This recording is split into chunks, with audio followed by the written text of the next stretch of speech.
We'll call the meeting of the Nicollet County Commissioners to order for February 28th, 2023.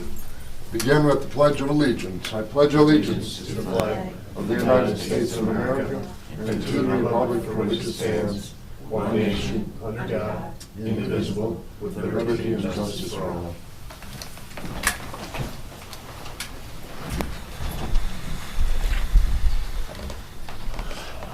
Before we get going today, I just would like to remember on behalf of the Nicollet County Board, staff, administration, the life of John Drantle, father of Marie.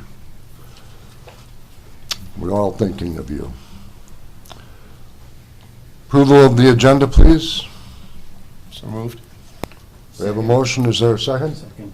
Motion and a second. All in favor say aye. Aye. Those opposed, carried. Approval of consent agenda. Anyone want to pull any of those items off, or are you ready to go? I'll move approval. Second. Morrow and Dean, discussion? Hearing none, all in favor say aye. Aye. Those opposed, it carries. Are there public appearances here today before the board that have not been placed on our agenda? Seeing none, administration, Mandy?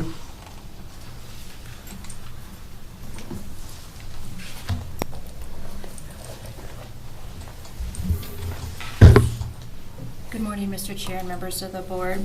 I have here with me today Al Christensen, the Tri-County Solid Waste Director, and to give you a little background on the involvement of Nicollet County with Tri-County. Tri-County assists residents, businesses, and communities in Le Sueur, Nicollet, and Sibley counties with the handling of waste streams, specifically solid waste and recycling. These services are offered through a joint powers board made up of the three counties. Following the relocation of the Tri-County operations to Nicollet County in 2015, the agreement that's in your packet was created. The purpose of today's discussion is to consider some minor amendments to the agreement. Those are related to the, of course, updating the date from January 2023 to December 2025, updating it rather than a per copy fee, a flat rate, annual flat rate, identifying a flat rate for administration fees. Previously it was under fiscal administration and it was grouped under one category of administration, and then adjusting the property services staff time down by approximately $100. I did ask Mr. Christensen to be available for any specific questions that the Tri-County Board may have had, but at this time I do request approval of the agreement. You've heard the recommendation from the administrator. Is there a motion to that effect?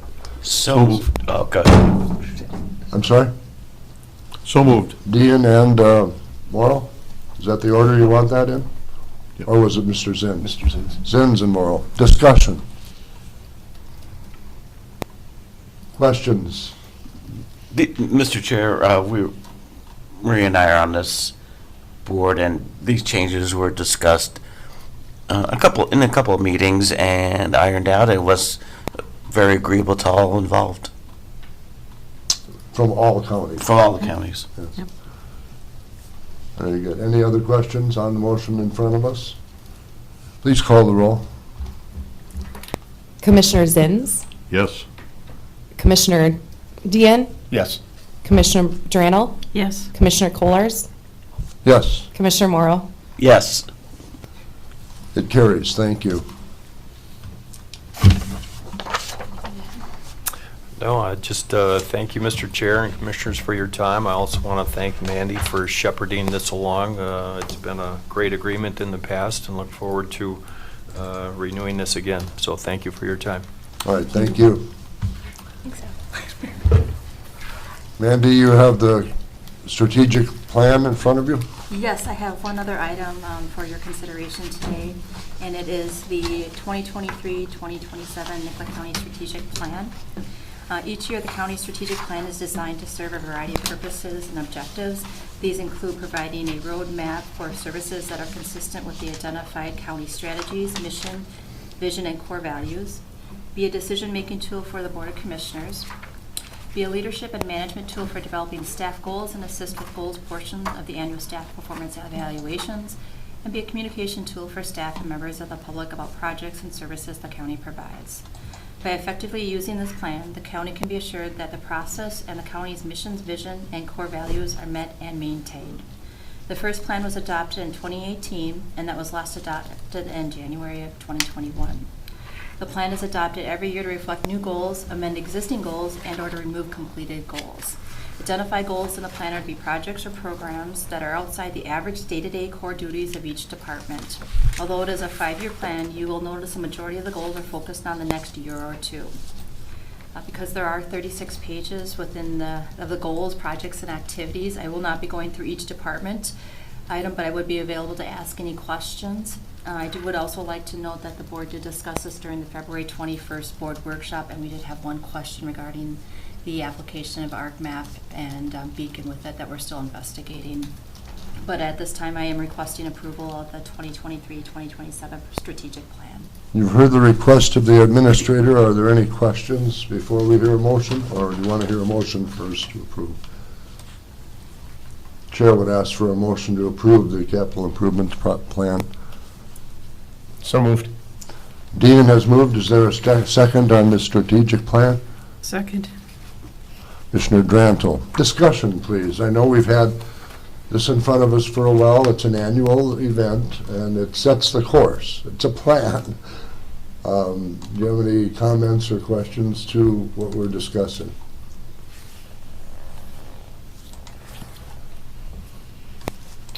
There's nothing really unusual about any changes from any of the departments that you saw, correct, Ms. Landcamer? No, they're nothing unusual. I'd say this is definitely a nice tool that the county and departments can use as far as what's priorities and identifying those goals each year and then making sure they are achieved. Right. And Mr. Chair, I think we would thank all the department heads and staff who put in a lot of hours to complete this. That's a very good point. I mean, it keeps them on track as to what they've accomplished and what they're looking forward to, correct? So, very good. Any other comments or questions to the strategic plan? Would you like to have the roll call? Let's do that. Commissioner Dean? Yes. Commissioner Drannell? Yes. Commissioner Zins? Yes. Commissioner Morrow? Yes. Commissioner Kolars? Yes, it carries. Thank you. Thank you. Thank you, Mandy. Finance. Oh, wait, I'm sorry. Community Corrections, I'm sorry. Try to get you coming in early there, Heather. Did I scare you a little bit? Morning, Rich. Good morning, Mr. Chair. Good morning, Board. And before the Board this morning is some of the follow-up of why I've been here most recently, and that is the Anoka County Detention Center. And specifically today, I'm asking for the Board's consideration for appointments to the East Central Regional Juvenile Center Advisory Committee. This is a committee that meets, it's a committee of the 20 counties that meets quarterly the way it looks. The next scheduled meeting is June 1st of 2023. They also have October 5th as the next meeting following that meeting. I believe that'll be the last meeting of the year. My understanding is that these meetings, Nicollet County would have a commissioner appointed, and that commissioner would be the voting member for Nicollet County as this team of 20 meets and decides about per diems and other topics relevant to our joint powers contract. Within what I've submitted, I've made the note that I make the request for the Board to appoint a commissioner. The Director of Probation is also represented, so I'd ask that you appoint me as your current director. And then they have a subcommittee of agents that are that meet as well, and so they ask for an appointment of an agent. And I have Agent Brooke Moore listed as she's our lead juvenile agent in the St. Peter office. All right, what is the pleasure of the Board? Who would you like to appoint in our first contract with this group? Commissioner Morrow, do you sit on the Community Corrections I do. Committee? Happy to do it if that's the pleasure of the Board. I'm hearing Commissioner Morrow's name being tested. Is there a motion to that effect? So moved. Commissioner Drantle has moved. Is that a second from Commissioner Dean? Yes, sir. On appointing Commissioner Morrow? He's kind of got the lingo already. Very good. Any other discussion on Commissioner Morrow's appointment? Hearing none, all in favor say aye. Aye. Aye. Those opposed, it carries. I didn't want to go to a roll call on that. I wanted to get it done as soon as possible for you, Terry. Happy to do it. Very good. Do you have anything else before us this morning? No, just the notation that the board would also then be appointing the director and then Brooke Moore. So I would move that part, the director and Brooke Moore to All also right, attend. we have a motion. Is there a second to that effect? I'll second it. Commissioner Zins, discussion? We're taking the recommendation of Mr. Molitor on this. All in favor, say aye. Aye. Aye. Those opposed, it carries. Thank you very much. Thank you.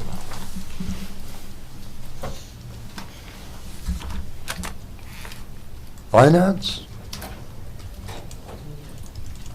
Mr. Chair, the public hearing is to begin at 9:30 for finance, so we're a little ahead of schedule and may consider amending the agenda a little bit. Oh, yes. The chair will ask for a motion and a second to go into closed session. The portion of the board meeting is closed to the public as allowed by Minnesota Open Meeting Law, Minnesota Statutes, Chapter 13D.03, closed meetings for the purpose of discussing labor negotiations. I'd ask for a motion and a second. I'll make it a motion. Second. Dean and Dranto. Thank you. Or Zins and Dranto. Discussion? Roll call, please. Commissioner Dean, Yes. Commissioner Drannell, Yes. Commissioner Zins, Yes. Commissioner Morrow, Yes. Commissioner Kullers. Yes, it carries. Is there a motion to approve or deny the Law Enforcement Labor Services Deputies Union contract? Mr. Chair, I would like the motion to approve the licensed union contract for 2023 through 2024 for our licensed peace officers? Is that what we want? Deputies, peace officers? Thank you. We have a motion. Is there a second? Second. Commissioner Dean seconds the motion. Discussion? Any discussion, Commissioner? Well, Mr. Chair, I'd just like to thank the members of the board's personnel committee. I'd like to thank Ms. Larson, and I'd like to thank the staff involved in the negotiations and to reach an agreement that truly feels like it protects the interests of staff and the interests of the county. Thank you. Those are kind words. Any other discussion, comments on the motion in front of us to approve the deputy's contract for 2 years?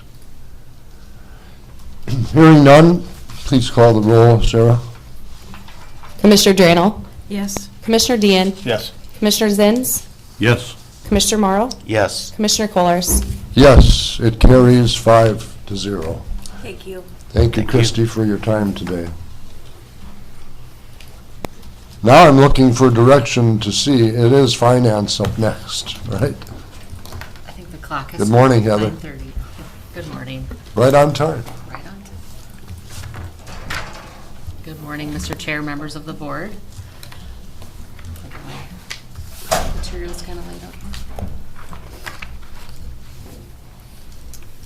So I'm here this morning to, for the agenda item to present the 2023 to 2027 capital improvement plan and hold a public hearing. During the presentation, I will refer to the capital improvement plan as CIP. Following Minnesota Statute 373.4, Nicollet County will conduct a public hearing for a 5-year CIP plan. The purpose of the public hearing is to review, discuss, and approve the proposed 2023 to 2027 capital improvement plan for Nicollet County. The plan will identify estimated capital expenditures and funding sources for this 5-year period. Having a CIP allows the county board, administration, and department heads make better financial decisions on the county's capital improvement needs. Following the public hearing, requests for approval of the resolution and adoption of the 5-year plan. So you should each have the CIP booklet that Sarah put together. Thank you for that, Sarah. And so I will go through the book and kind of mention areas, and we'll have discussion feel free to ask questions as we go. So the beginning of the packet will provide the mission, vision, and core values of Nicollet County, along with the org chart of Nicollet County. Then for helpful reference is the table of contents that will be able to guide you to certain subject areas of the CIP plan and appendixes.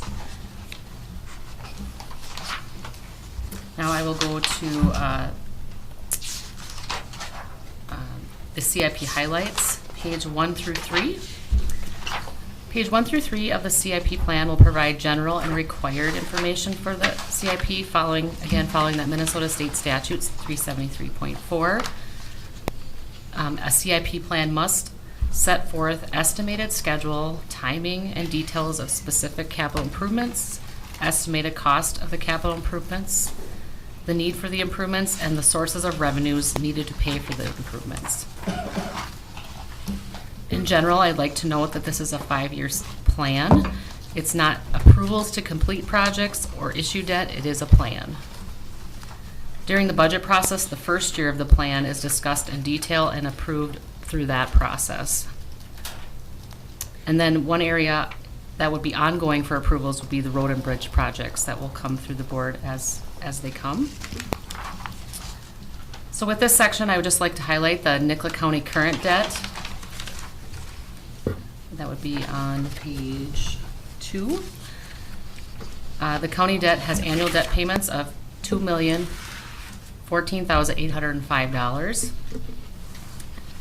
The debt limit based on market value of property in Nicollet County, the limit would be $6,737,968. So you will see we were well below that limit. And now I will go to Appendix A, which starts on page 4. Appendix A provides a snapshot of the 5 years showing the project purchase type by year and then the funding source by year. The totals for each year will fluctuate. Typically, large swings will mainly occur from public works projects or building projects. These areas would be the most significant project-wise and dollar-wise. For decisions on bonding, the county's goal in the past has been to keep the bonding levy from year to year relatively flat, so the taxpayer will not see large swings. And then we have projected new debt coming in the next 5 years would include potential debt would include Public Works Facility and County Road 16 project. And then we also have the potential for County Road 15, although we will continue to just, review that and have that on our radar as that project gets going. Now we will go to Appendix B.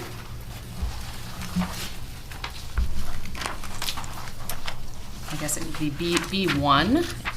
This will be a 2-page summary showing the 5 years of projects by department. So it's a nice summary of each year.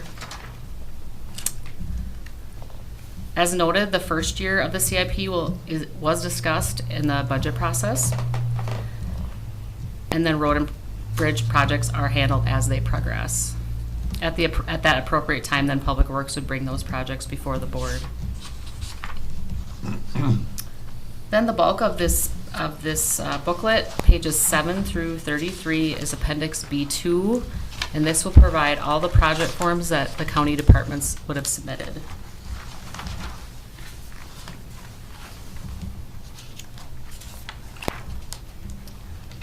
On the next appendix would be Appendix C, page 34 through 39. This section provides construction plans for the 5 years, as well as equipment investments on Appendix C2. For public works and equipment investments, like our debt approach with the county, we try to keep the investments in equipment relatively flat and stable each budget year as well. And that is on page 39.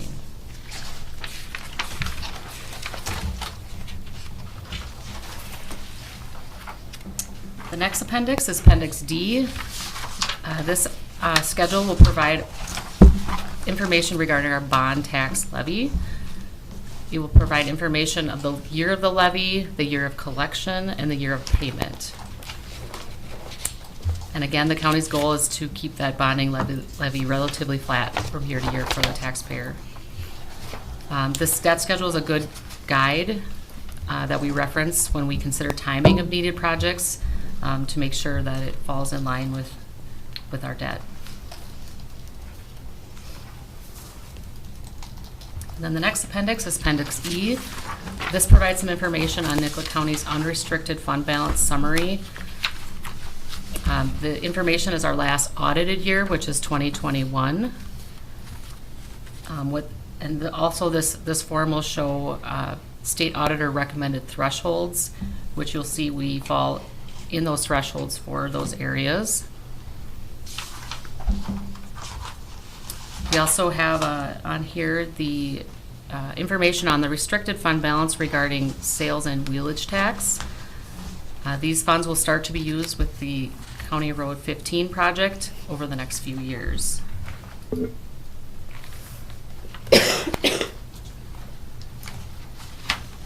Then we have Appendix F. This is a reference from the road project list when we did the sales tax approval for Nicollet County. The schedule shows the projects that sales tax funds can be used on.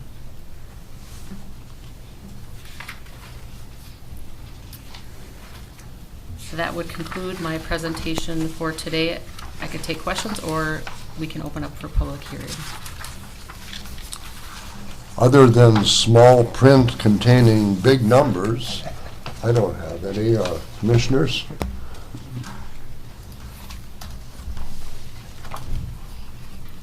We've seen this at a workshop and we've had an opportunity to look over it.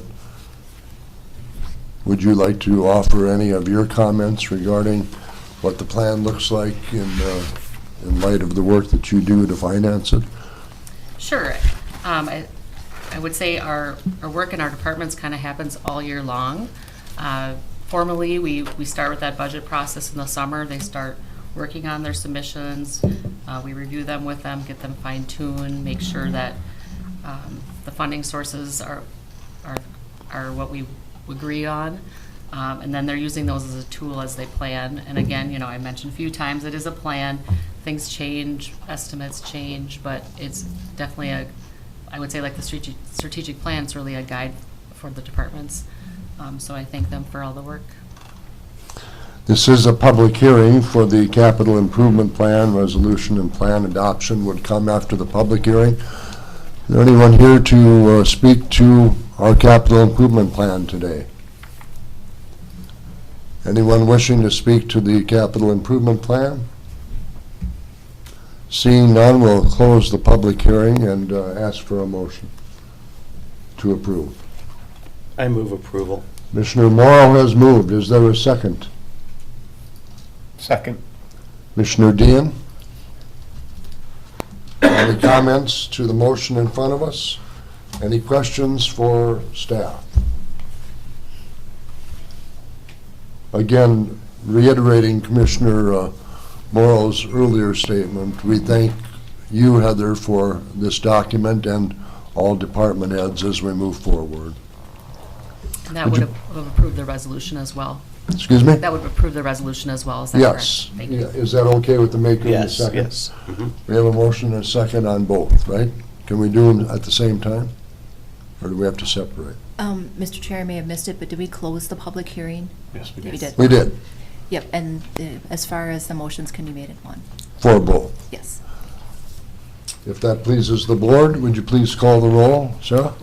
Commissioner Morrow, Yes. Commissioner Dean, Yes. Commissioner Zins, Yes. Commissioner Drannell, Yes. Commissioner Colars. Yes, it carries. Thank you. Thank you. Now we move to Public Works. Mr. Greenwood, good morning. You have a guest with you? Yes, I do. Well, good morning, Mr. Chair and members of the board. A couple items from Public Works today. The first being a Trunk Highway 22 corridor study update presentation. As we have discussed in the past, Nicollet County, along with the City of St. Peter and MnDOT, are all working together on a corridor study of Trunk Highway 22 from County Road 20 to Trunk Highway 169. The study kicked off last year. And the work done so far is we've been collecting data on the corridor, looking at crashed statistics along the corridor. There's been some public engagement opportunities where we've solicited input from the public on what they see as issues and priorities along the corridor. And during this winter, we've taken that data and worked on developing alternatives for improvements for the corridor. And so we're getting to a point now that we're preparing for a public open house that will occur in March. And before that occurs, we wanted to get updates out to the county board and the city council at where we're at with this project. And so today I have with me Bob Rogers from Bolton and Mink, who's the project manager that's overseeing the completion of this study. We have Mary and Sam also with us from MnDOT, and they're also part of the study. And so I'm going to turn the presentation over to Bob. There is a copy of the presentation in your packet, but that was an earlier version.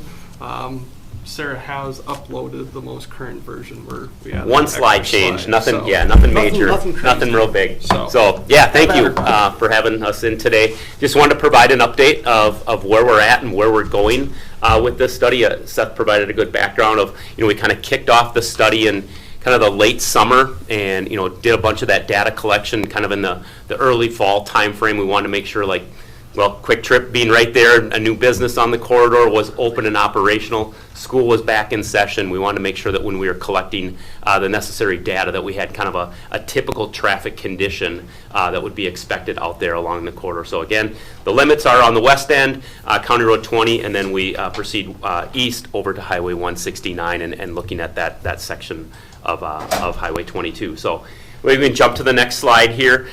Just again, as Seth had indicated, study partners here. This is a cooperative type of study. It's really a planning level study. It's not getting deep into the engineering of it, although you will see with some of our concepts that we are getting into some of those details. But we've had partners with St. Peter, Nicollet County, and of course MnDOT, with that being their roadway. Just a brief overview on the schedule. So it's really kind of a three-phase approach we're taking on this corridor study.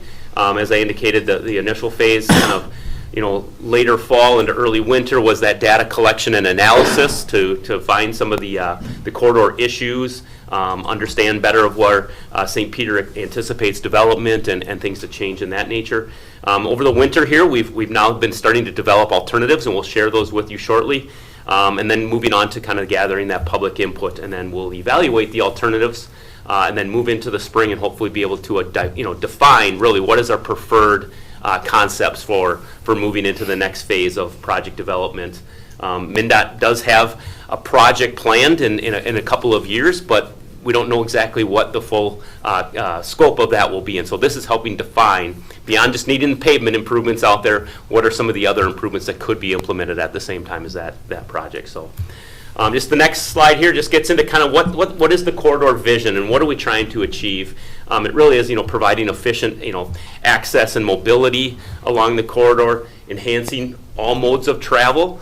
We've got pedestrians and bicyclists that use this corridor. Some of those facilities are great. Others may need some improvement, or there might be gaps in the system. Those are things we're looking into and how we can make enhancements there. We also want to be able to support that future development and existing development that's out along this part of the corridor and within that part of St. Peter. We want to promote safety, again, for all users, not just our vehicles, but our pedestrians, our bicyclists, even some of the agricultural trips that are on the corridor, or even freight. We want to develop a plan that's fiscally responsible. We don't want to have a grandiose plan that no one can afford, and we want to make sure that it is fundable and also implementable.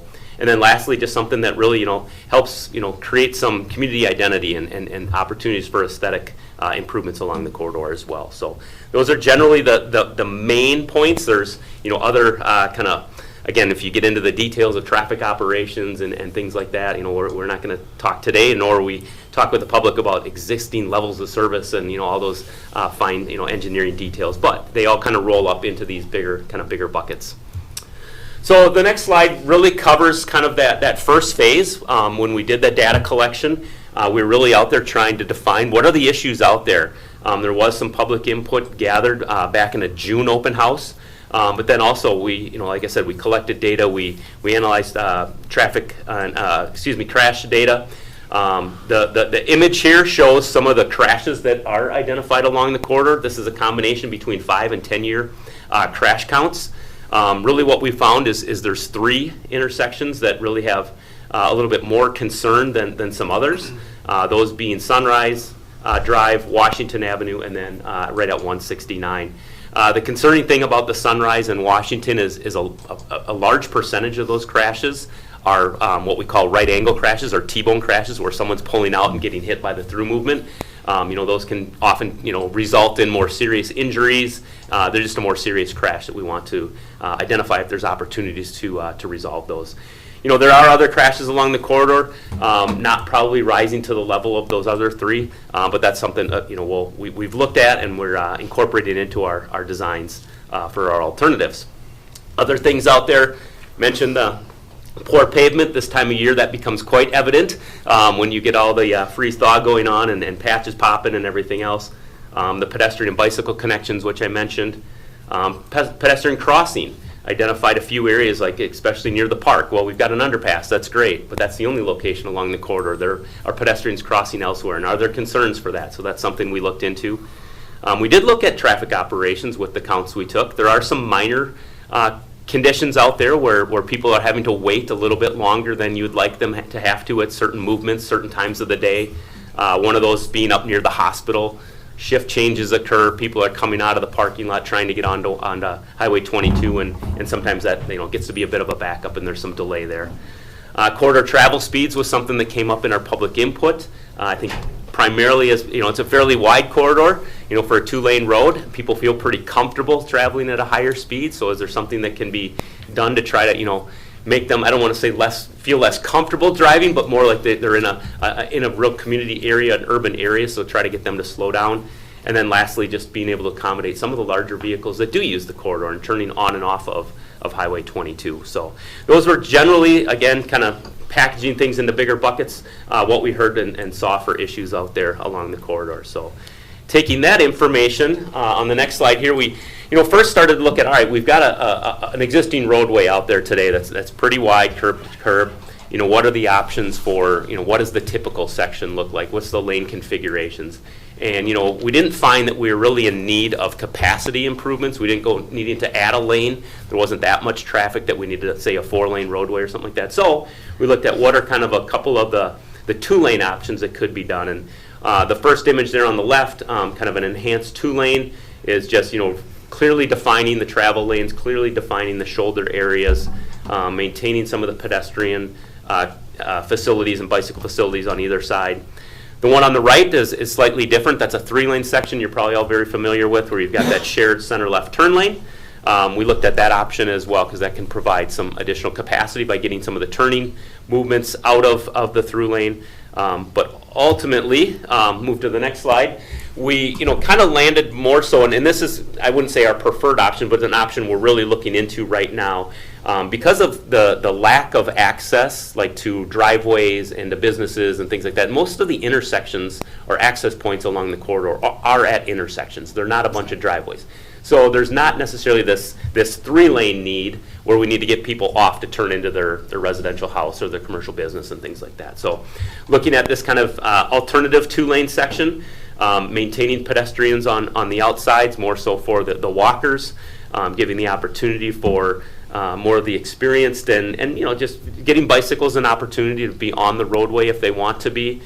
This could serve as a shoulder. Our analysis shows that there's very little, if any, kind of street parking that occurs on the corridor, because again, there's not necessarily a bunch of homes or businesses right there. They all have their off-street parking lots or access off the local roadway to the homes and residential areas. So a 2-lane with some enhanced bike lane options is something we're looking into.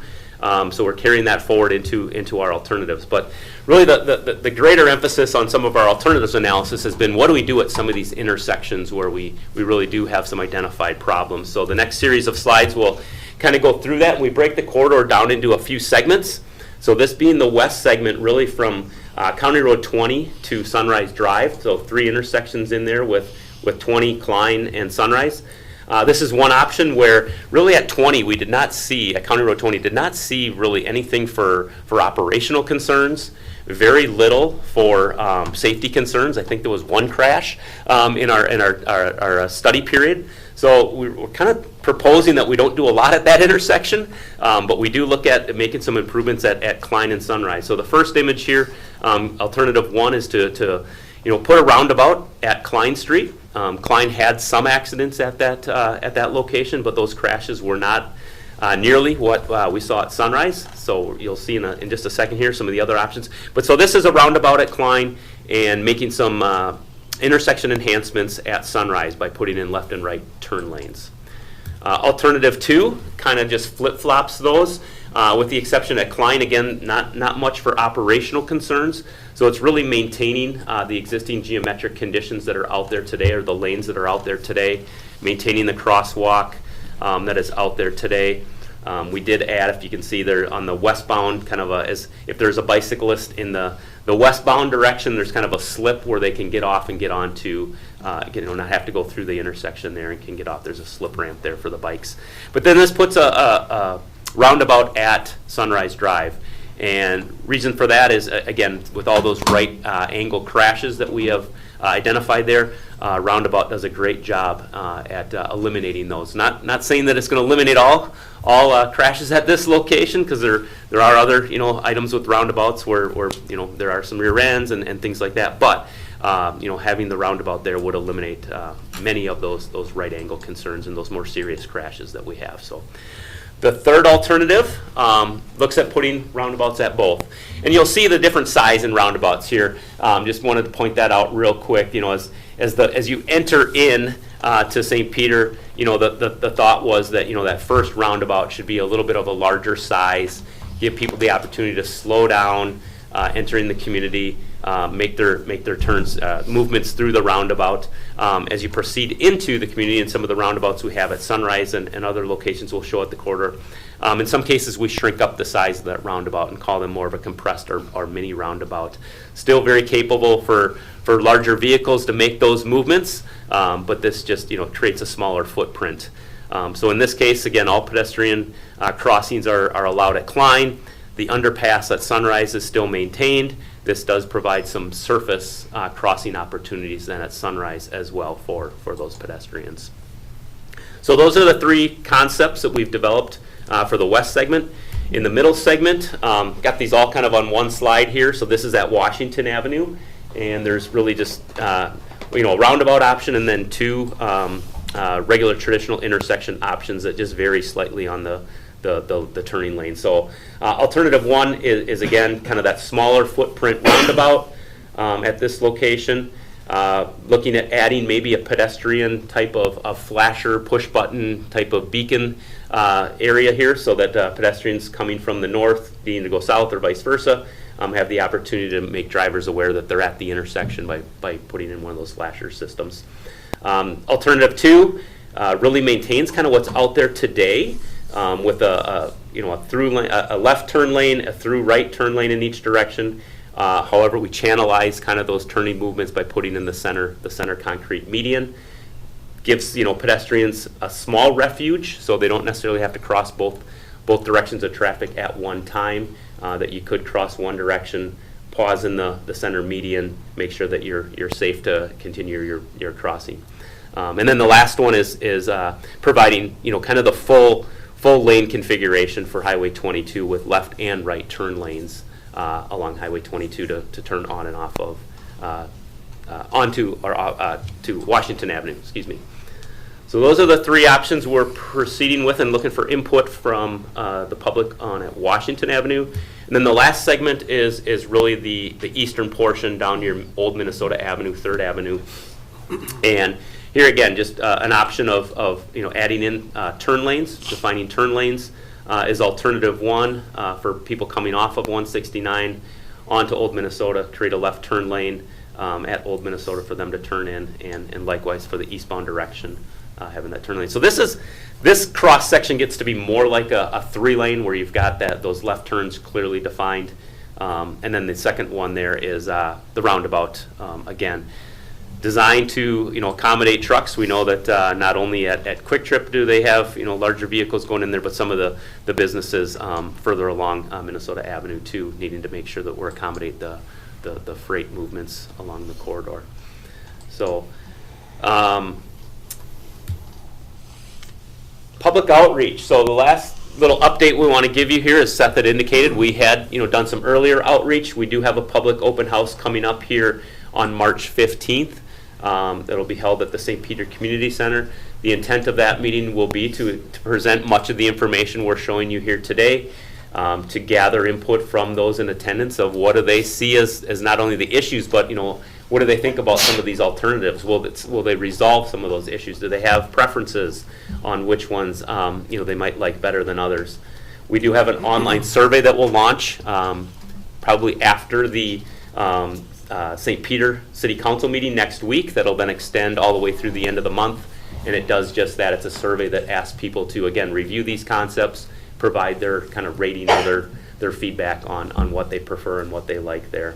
We're also looking into other opportunities for maybe a community pop-up event where you just show up maybe at a school activity and have a table there and ask people to come in and talk about the corridor and kind of the issues going on as well. And then there's always the project website. So that is the majority of the presentation. Just the last slide we have is just the contacts to show who's all working on this. As Seth has been an active participant in all of our project team meetings. We got Mary and Sam here from MnDOT today to answer questions as well.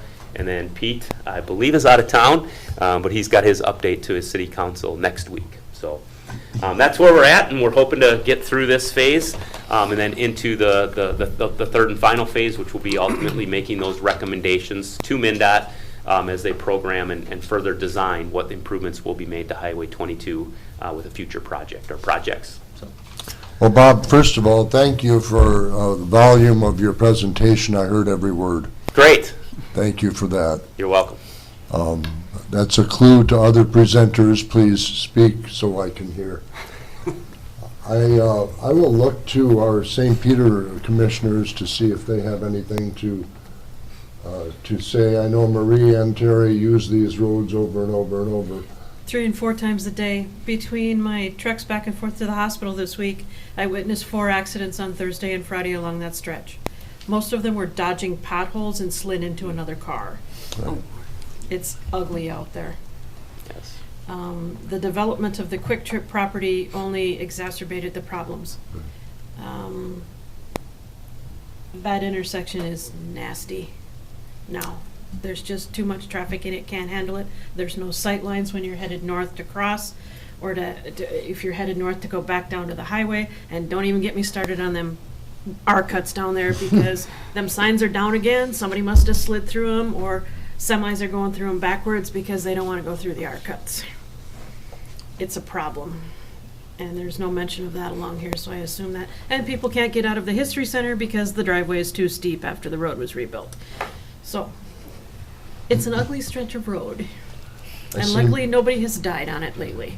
I see Mary is taking, Sam are taking some notes on that. Well, do you have an opinion on this? Sorry. Channeling an inner body here, but yeah, it's frightening.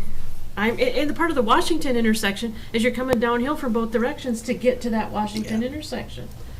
And you may think it's a wide stretch of road. Those of us that live there don't think though. If you come down there with a piece of farm equipment, you want to see rude hand gestures, be behind that piece of equipment. And it does come down there because that's to get from point A to point B. There is a lot of truck traffic that goes through there too, with commodities on it, and they're headed north and they can't get through those R-cuts. They can't make that corner sharp enough with the traffic on 169 to head north. I have noticed coming out of Quick Trip, the truck traffic has went down to Drunell Street if they're going south to avoid going back out and making that corner. Or they're going all the way down to McDonald's on the old highway and coming out to go south because they can't make all of the corners in there. Yeah. I wouldn't walk along there or ride a bike along there. I don't have enough life insurance for that. I have a comment. I do ride a bike alone, yeah. I do have a comment about bikes, but I wanted to ask Commissioner Morrow if he has any other thoughts. Everything she said, plus, I just have a couple questions. Concept 1, which has the roundabout at Klein. Bob, I'm just not really sure I understand. That intersection seemed to be relatively safe compared to the other two. What would be the preference for putting the roundabout there as opposed to the roundabout? I don't understand the... No, it's a great question, Commissioner. I mean, it is not as of a safety concern as Sunrise. You're absolutely correct. We wanted to show the full range of options that could be done, so that's part of it. The other thought here was this allows the ability to slow traffic down before you get to Sunrise and that location. So this is kind of that buffering area, if you will, to as trips are coming in from the west, headed eastbound towards the community, that at Klein, you put the roundabout there. It's a bigger footprint roundabout. Try to get people to slow down there as they proceed in towards Sunrise and whatnot. But Klein has had, I think it was 3 right-angle crashes there. Sunrise has had more right-angle crashes, but we're already experiencing, severe right-angle crashes at Klein. Now, it may not be as dangerous at this point, but as St. Peter continues to grow and a lot of the growth area and residential will continue to build to the west, up and along County Road 15, that we will continue in the future to see probably additional traffic pressures at that location. So with us, if the DOT is going to make a sizable investment through this corridor, it may make sense to put a roundabout in at that location. And as one who tries to, I'm sorry, did you want to go ahead? I was just saying, as one who tries to cross by bike and go by Klein, I could see alternatives 2 or 3, because I just think the Sunrise one's a tough one. So is Washington. Yeah. So I would, and at the risk of upsetting truckers who find roundabouts problematic at times, I would probably do the 2, but that's just one person's thought, because I will say on a bike, crossing at Sunrise can be a challenge. I have probably some insider information about development happening west on Klein Street. I'm okay with one at Klein. There's some future development out there that might add traffic to that, which the Sunrise one, though, I think I'm the only person that uses that tunnel, and I use my 4-wheeler, so we're not going to go there. But I've never seen a body in that tunnel, on a bike or on foot, ever. There's a lot of money spent on that thing. It's not getting used appropriately. There might have been some snowmobiles through there over the weekend. At the risk of asking another question that may cause, how does the speed limit factor into your studies? Do you assume speed limit always stays the same, or do you include that as a safety consideration? we do consider it a safety consideration, yes. And ultimately, there are set speeds out there today. And you may have had these conversations on other county roads and things like that too about speed limits. I mean, ultimately what MnDOT would propose to do here is that, following an improvement project, when anything gets implemented, whether that's, 1 roundabout or 4 and just the roadway gets redone, that you would likely then do a safety study to then ultimately determine what is the set speed limit. We're making some improvements here that we're hoping will actually calm traffic to a point where we might be able to reduce some of those speeds to get people to slow down. Because again, you want to kind of set that speed where the average kind of driver is driving. You don't want to have big fluctuations of someone that's doing 55 and someone that's trying to do 25, things like that. So so that would be something that will be considered. It was considered initially. Speeds were definitely something brought up that we heard from the public as well. You mentioned the coming down at Washington in both directions, and that's one area where we did hear that people are concerned about speeds on the roadway because folks are coming down those hills and they're just Can't stop. Whether they're intentionally doing it or just their vehicles are picking up speed, they're coming through there at a faster rate than people are comfortable with. So, but yeah, it would be further considered as well. Leave the potholes, that'll slow them down. One thing I'd like to mention is, as the survey goes out and the materials that'll be posted at the public open house, with these alternatives, Bob and his team will, on those different alternatives, there will be pros and cons that we see for each one of these. We're not necessarily saying every one of these alternatives is a great idea. There is definitely some drawbacks with some of them. For example, at Washington Avenue, if you put in a left turn lane, a right turn lane, you got the through lanes, that intersection is getting wider. It's a longer distance for pedestrians to get across. It more than likely will not help with right angle crashes, and potentially you could see an increase in right angle crashes because drivers are having to cut across more lanes of traffic out there. So that wasn't included in your presentation, but that will be included in the materials going out to the public for public. You know, after hearing Bob's report, I just wanted to get a sense, and I think we got a pretty good sense from folks who live around here. So you're getting some public feedback. We love it. Right? Yes. And I've said this for a long time, so I'm going to keep saying it until somebody hears me. And I know we have some bicyclists here, professional bicyclists, I guess. Terry might be. Mark, you're pretty good at it too. When I see two-lane alternative cross-section with really nice sidewalk bike lanes on the outside and these dangerous bike lanes next to vehicles that can run you off the road and kill you, I wonder why the hell they're there. I guess that would be my comment as well. To me, when I look at your preferred two-lane alternative cross-section with the lanes separated, biking on both sides, and a walking trail and potentially a bicycle trail on the outside, that seems like redundancy to me and added expense to have the road wide like that. And quite honestly, my experience in North Mankato has been the wider the road, the straighter the road, the faster the speed, no matter what you post it at, because it just begs speed from folks. So to your traffic calming, idea, putting the lanes on there that may seem traffic calming, but it's still going to look broad to the driver. And if you're going to include a trail on both sides or sidewalk on one and trail on the other, that just seems like overkill. To me, that would seem like you could save quite a bit of money by either one or the other, but not requiring both. Well, and then The there are sidewalks are already there on both sides. and then there are curbs there for that bike. The way it looks, that bike is going to have to contend with a curb. If those are curbs on that two-lane, my point is, are there more pedestrians than bicyclists, or is it even money? And if it's even money, why can't they both use the same lane? Well, I'd like to disagree with Commissioner Dean for a moment. I don't know that we need that alternative, and I do bike that road regularly.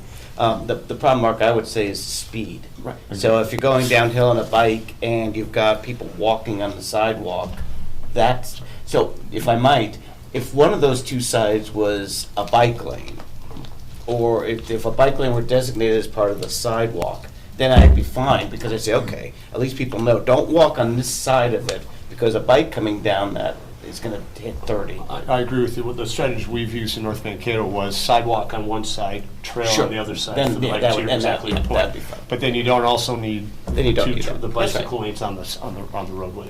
So I'd have something, because especially with the truck traffic, if there are trucks going both ways.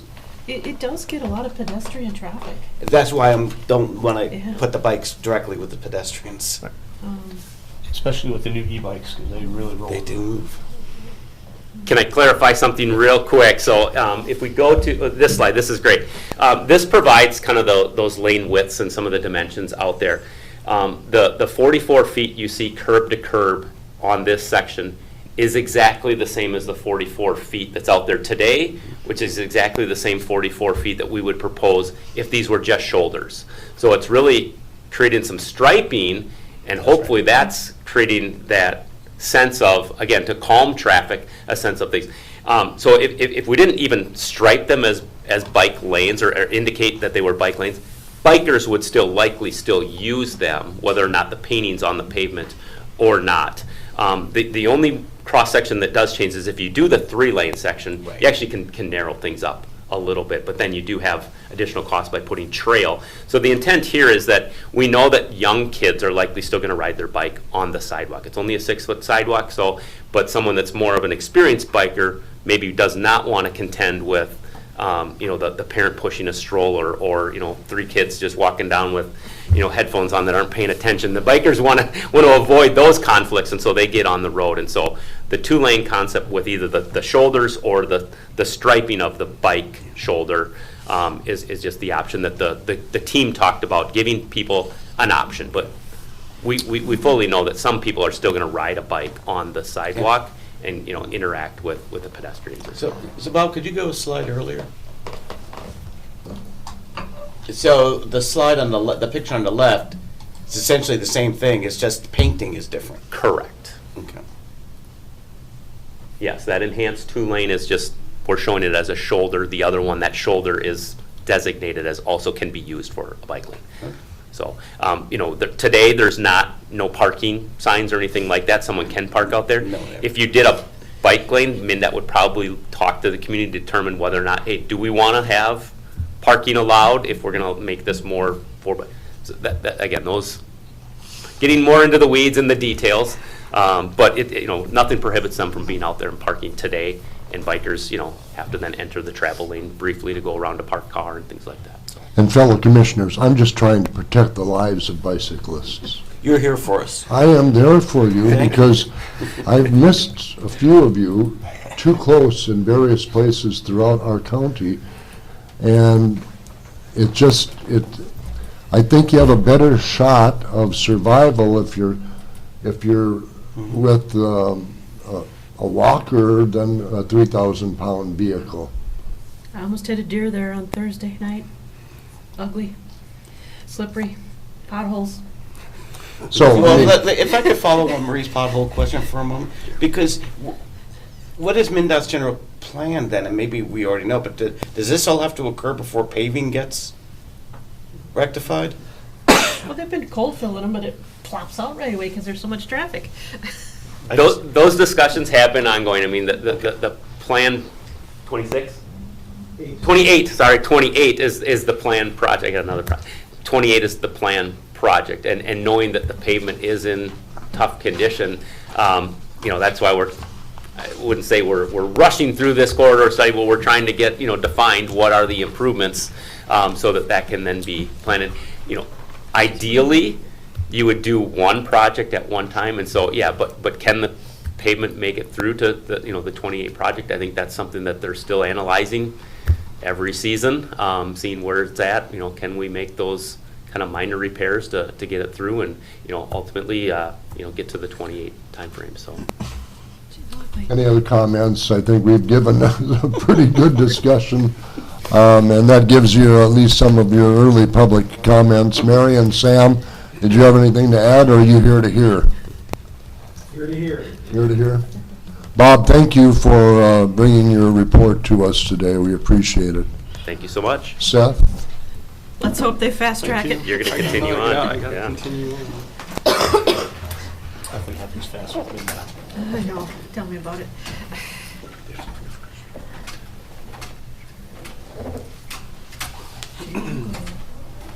She's ugly out there. Continuing on. Yeah, please. All right. Second item from Public Works today is to consider professional engineering services for various road and bridge projects. So earlier in the meeting today, there was the public hearing, then the adoption of the 2023 to 2027 Nicollet County 5-year CIP, which also included the road and bridge 5-year CIP. And within our 5-year CIP, we have several projects identified that we need professional engineering service help to deliver those projects. Last fall during the county board road tour, we reviewed and looked at these projects, and then since that time I have been working with Stonebrook Engineering to develop scope of service and cost for those professional services to develop those projects. At the county board workshop here in February, we talked in detail about these 3 projects in the CIP, along with an upcoming Trunk Highway 14 turnback negotiation that will be upcoming with MnDOT. And so I will give a brief overview of that conversation from last week. So the first project we would be discussing is County Road 42 reconstruction, which is old Trunk Highway 14 in the city of Nicollet. It's about a half-mile long. Right now, in the 5-year plan, we anticipated a 2024 construction year. And so the Stonebrook's estimated fee to develop that project would include coordination with the city, is an estimated fee of $300,000. That estimate also includes the use of 2 sub-consultants because there may be some small amount of right-of-way acquisition that we may have to do where we need to tie Old 14 into existing County Road 42 on the east end of the project. And then we also have wetland delineation permitting that needs to occur. So 2 sub-consultants are included in that cost to provide those potential services. Again, like I said, we'll be coordinating with the city of Nicollet, typically with a reconstruction project in the city. Sometimes city infrastructure is old and there may be a need to update and incorporate possible sanitary and water plans from the city of Nicollet. In past discussions with the city of Nicollet, there's been some talk about potentially incorporating an off-road trail with that project. So I don't know, do you want me to go through all the projects and then, okay. The next project would be County Road 6 reconstruction. Again, this is another old segment of Trunk Highway 14 near North Mankato. It's almost 7/10 of a mile long. It's really a mirror image of the old road section in the city of Nicollet. With both these projects, we'll be looking at some traffic analysis because right now the existing outlay of Old 14 is, I think it's almost 5 lanes wide, and more than likely we won't need that amount of capacity with the reconstructed project. So it'd be more than likely looking at narrowing both of these segments. Again, we were looking at a 2024 anticipated construction year. Stonebrook's estimated fee, $291,000 to develop that project. Again, we'd be including in there the use of 2 sub-consultants for some possible right-of-way acquisition, and of course, wetland delineation and permitting. My vision for both these projects, if they're able to kind of be developed on the same track, that we develop plan specifications for both, and if possible, bid those projects out as one contract, as we would probably see good pricing from one contractor to bundle those. But depending on how coordination works with the city of Nicollet and what they may or may not want included in there, they may progress at little different time frames for those. The other big project in the 5-year plan would be the proposed reconstruction of County Road 5 within the city limits of St. George, and County Road 16, which ties into County Road 5 in St. George, and we'd reconstruct from St. George north to the county line. And both those segments together is just shy of almost 5 miles of reconstruct. The piece of County Road 5 in the city of St. George was never reconstructed with the reconstruction projects that happened going either way from St. George. And we are also having pothole troubles in the city of St. George because that pavement's getting a little bit in tougher shape. It's been prime year for that, isn't it? No, this is just the perfect winter. I mean, you get these major freeze-thaw cycles, and then when you get, it's not so bad just getting freeze-thaw, but when you get an inch of rain, half-inch of rain, it really destroys things. So this project would be a much larger undertaking. Stonebrook's estimated fees about $554,000. There would be, as we get further into the project and get some of that preliminary design work, I'd be coming back to the board to hire additional consultants that would develop a right-of-way plat that identifies, the additional right-of-way and construction easements needed for the project. We'd also have some wetland delineation and permitting, and we would also be hiring an appraiser to appraise that additional right-of-way and construction easements needed for the project. So I don't know if we want to take a break and just talk about those three CIP projects. If there's What any are the questions. wishes of the board? Let's do everything Okay. first. All right, Commissioner, thank you. And the fourth project I would have Stonebrook help us on is with the Trunk Highway 14 expansion that's currently going, and with the with new 14 bypassing the city of Cortland to the north, we will be receiving a portion of old Trunk Highway 14.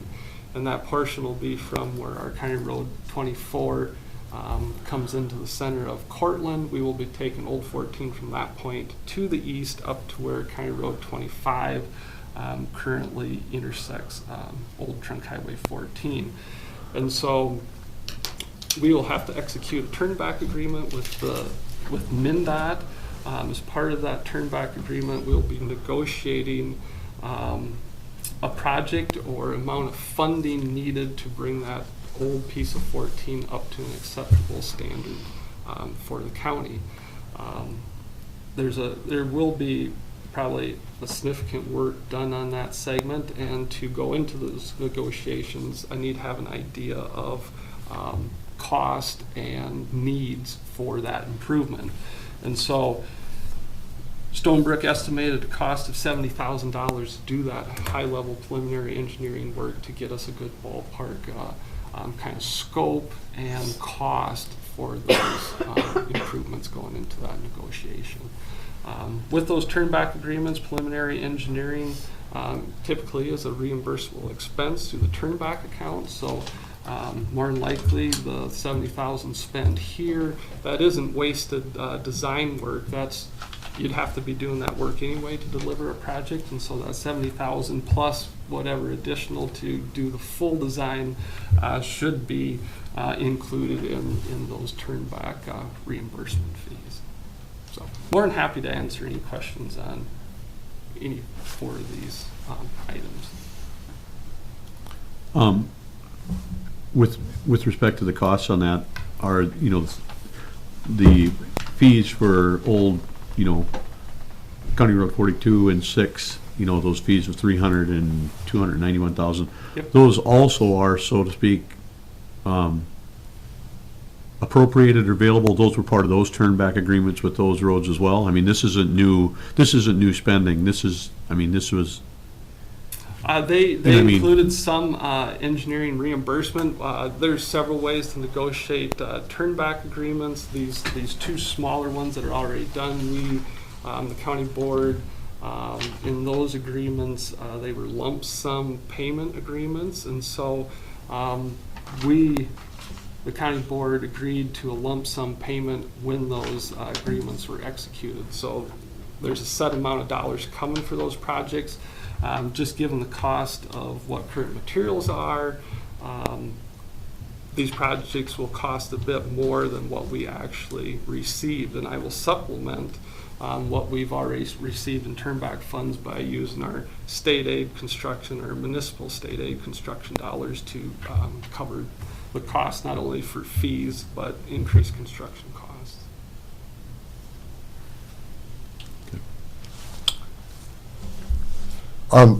We're going to be asked to approve these professional services here in a moment. I just wanted to ask Seth, if I could, you're looking to spend about $1.2 million for these studies. Exactly, again, where does that money come from to pay for these studies? For County Road 42, County Road 6, I'm anticipating using their state aid construction, regular construction and state aid municipal construction dollars to help cover those fees when we get to County Road 5 and 16. Since that's a much larger project, we'll more likely be tapping into our sales tax and wheelage taxes to help cover those expenses. And I think we heard at the work session that Stonebrook, right? Correct. Would be the vendor for this work. Yes. And you've used other firms throughout your time here, and Yes, many have served the county well. Yep, Stonebrook has done very, very well with us. They've been extremely responsive. They've done unbelievable coordination between all the different partners that we have to work with, utilities, landowners, ourselves. But we also hire other consultants to do some of the specialty work. Bolton and Mink does the bulk of all of our right-of-way platting, survey work. We have various appraisers that we work with, so we have funds being dispersed in all different consulting areas, so to speak. Any other comments, questions for Seth before we take consideration action? Do you have anything else to add? No, so I'm here today just to ask the board to authorize utilizing Stonebrook for these 4 different projects, and then to authorize myself to approve the work orders with Stonebrook. You've heard the recommendation of the Public Works Director. Is there a motion to that effect? So moved. Commissioner Dean has moved. Is there a second? I'll second it. Commissioner Zins. Discussion? Questions? We're good? Please call the roll. Commissioner Dean? Yes. Commissioner Zins? Yes. Commissioner Morrow? Yes. Commissioner Drannell? Yes. Commissioner Colars? Yes, carries. Very Thank you. good. Have anything else for us? It looks like we dodged a bullet on the last 12 inches of snow. Yeah, like I said before the board meeting started, if that, in my opinion, that's the perfect type of snowstorm that we like to see. No wind essentially Right. with it. Temperatures were nice to where the snow wasn't real sticky when it came down and got pasted on, and we were left with packed snow and ice all over. The roads cleaned up fairly well, so we were happy with that snow. Well, the spreading out over 3 days gave everyone a chance to move it at their, well, I wouldn't say leisure, but to move it effectively, right? So. I think the messaging from the National Weather Service on, the potential of how bad the storm was going to be helped keep people, planned and prepared, and it seemed like a lot of people stayed off the roads. And when we have that happen, the snow and ice and everything gets packed down way less, and it makes our removal operations a whole lot easier. We probably had the least amount of people off the roads with this storm than any of the previous storms we've had. Well, So- being a former conveyor of news and weather reports over the years, I saw a lot of people who didn't listen, and maybe that's just because of me, I don't know. But when they listen, it keeps people off the roads and keeps us all safer. But then they get criticized for not getting it right, Where's the 24 inches? Well, Can't win. They say winter weather prediction is much harder than predicting thunderstorms in the summer. There's a lot more that has to perfectly happen in the atmosphere to realize just how much snow you're going to get. And so, yeah, it's tough, and yeah, they get criticized quite a bit. Right. Well, yesterday's half-inch of rain is filling up the rivers a little bit, so that's a good thing. Hopefully it'll improve soil moisture content. No, Commissioner Colars, it filled up my basement. God, sorry to hear about that, man, Commissioner.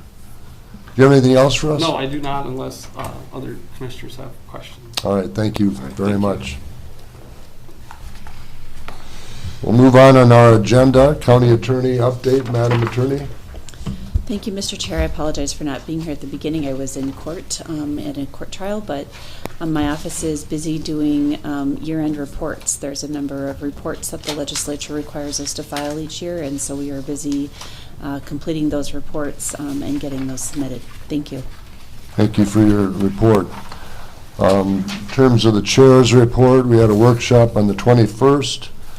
Just a couple of things about the AMC meetings last week.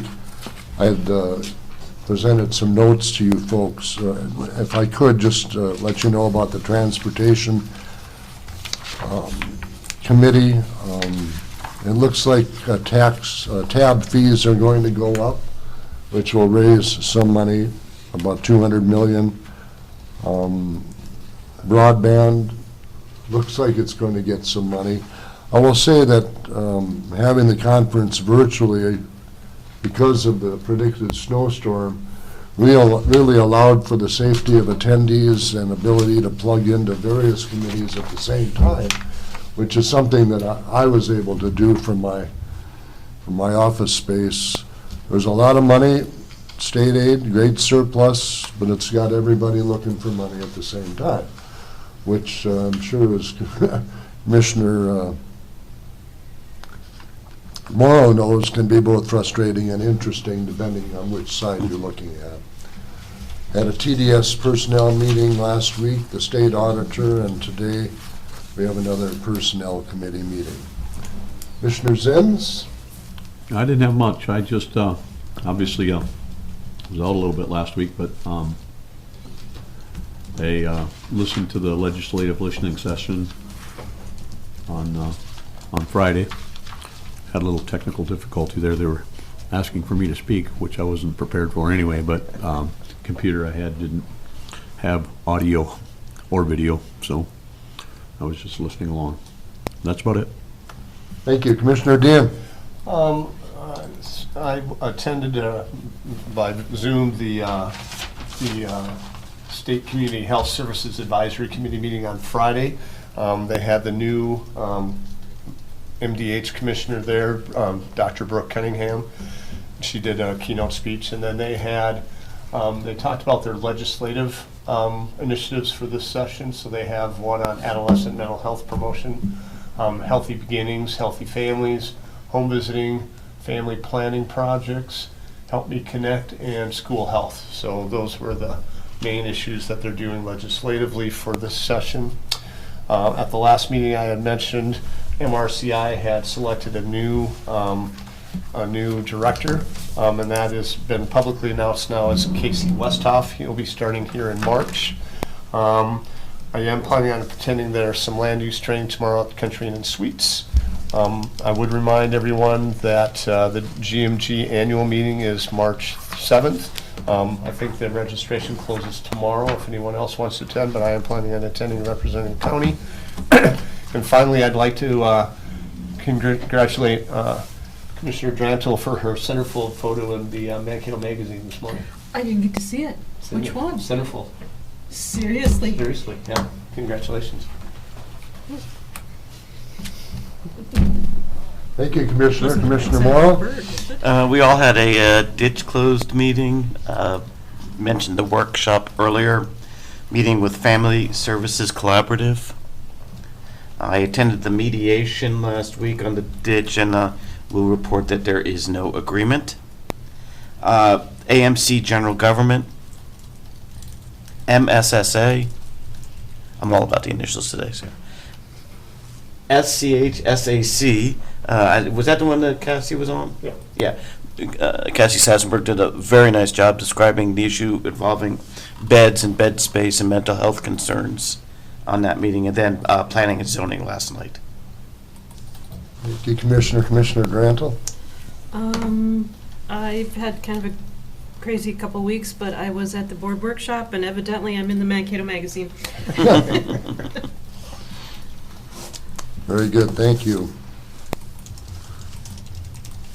Commissioner meetings and conferences, again, as I understand it from AMC, those who had secured hotel rooms for last week, those were all forgiven. So AMC is probably going to own the intercontinental facility some sort of money. I don't know how that's going to work yet. I haven't heard. Our next AMC issue is leadership in NISWA, which is at the end of this month, and would encourage commissioners who have the ability to get away to that event. I think it's the 29th, isn't it, Mandy? Something like the end of the month. Please visit with Sarah to get yourself put into those meetings. Chair would invite a motion to approve per diems and expenses. So moved. Second. We have a motion from Zins and Dean. Any questions? All in favor say aye. Aye. Those opposed, it carries. Any other items to come before the board this morning, Mandy?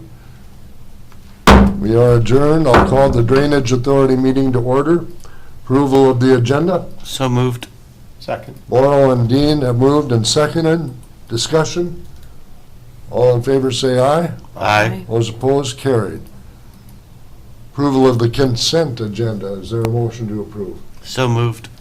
Second. Morrow and Zins have moved and seconded. Any discussion? All in favor say aye. Aye. It carries. Are there any public appearances for the Drainage Authority? Seeing no public appearances, we will adjourn the Drainage Authority meeting. Thank you.